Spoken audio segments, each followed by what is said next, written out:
Voilà pour l'activité agricole.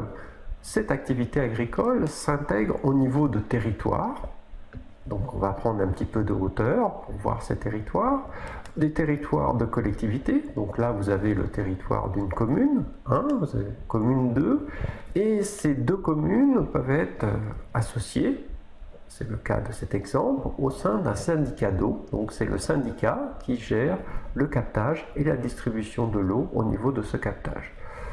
Au niveau du territoire, on peut avoir un deuxième syndicat d'eau, donc syndicat d'eau B, et vous voyez au passage que l'exploitation rouge est à cheval au niveau de son parcellaire d'exploitation entre les deux syndicats.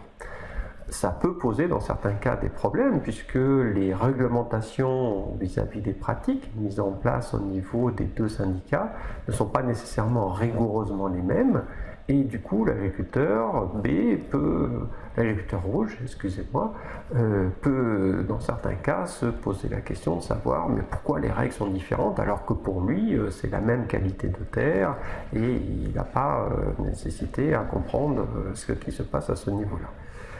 On peut avoir d'autres intervenants au niveau du territoire. On peut avoir l'agence de l'eau notamment. Alors l'agence de l'eau, qu'est-ce qu'elle fait? L'agence de l'eau, c'est une agence financière de bassin, donc elle va prélever finalement une redevance sur toutes les consommations d'eau et à partir de là, elle va redistribuer des finances pour améliorer la qualité de l'eau et la disponibilité de la ressource aussi en quantité.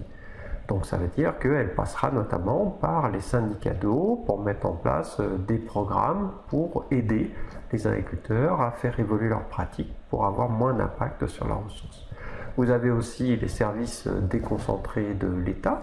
Donc eux, ils vont être là pour s'assurer que les réglementations, les lois sont bien mises en œuvre correctement sur les territoires, sachant que vous avez un niveau supérieur, au niveau européen notamment, où une grande partie finalement des lois en lien avec l'environnement sont élaborées avant d'être déclinées au niveau national via ces services déconcentrés.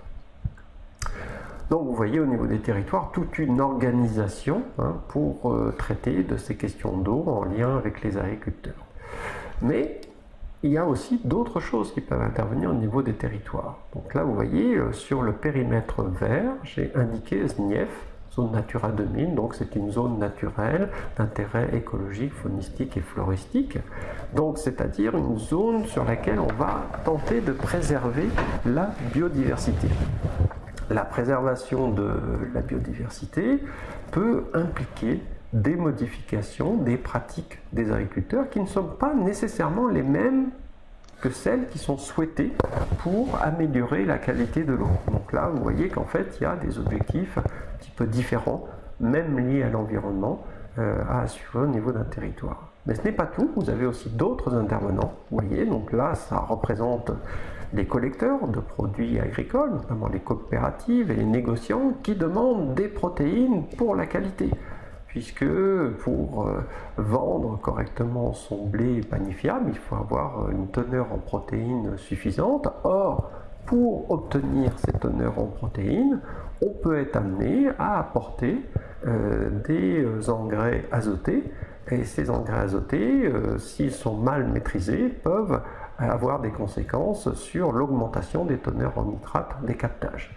Donc vous voyez effectivement une certaine contradiction, une certaine tension finalement entre des objectifs de qualité pour les produits végétaux du territoire et pour l'aspect maintien d'un bon état de l'environnement, que ce soit pour l'eau et la biodiversité. Sachant à nouveau que cet aspect relativement local, coopérative négociant, est aussi complété par des signaux forts qui remontent beaucoup plus haut, comme on le voyait tout à l'heure au niveau européen, qui remontent au niveau de la politique agricole commune, les marchés mondiaux, qui conditionnent finalement ces demandes qu'on répercute au niveau des agriculteurs. Donc, en conclusion, nous avons vu dans cette première vidéo qu'il était important de bien identifier les processus environnementaux et d'être en mesure de délimiter les espaces pertinents et aussi les pas de temps spécifiques au processus pour pouvoir gérer convenablement les relations entre agriculture et environnement.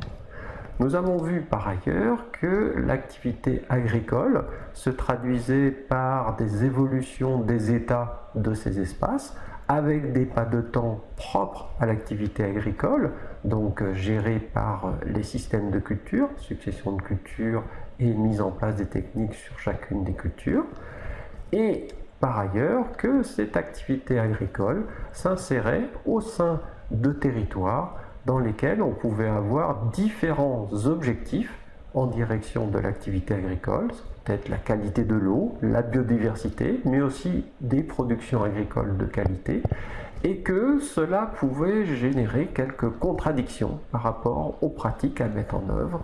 Donc, pour gérer au mieux ces contradictions, ça nécessite effectivement d'avoir des connaissances solides sur les processus et les pratiques pour aider donc les collectivités et les agriculteurs et leur encadrement à gérer au mieux cette situation.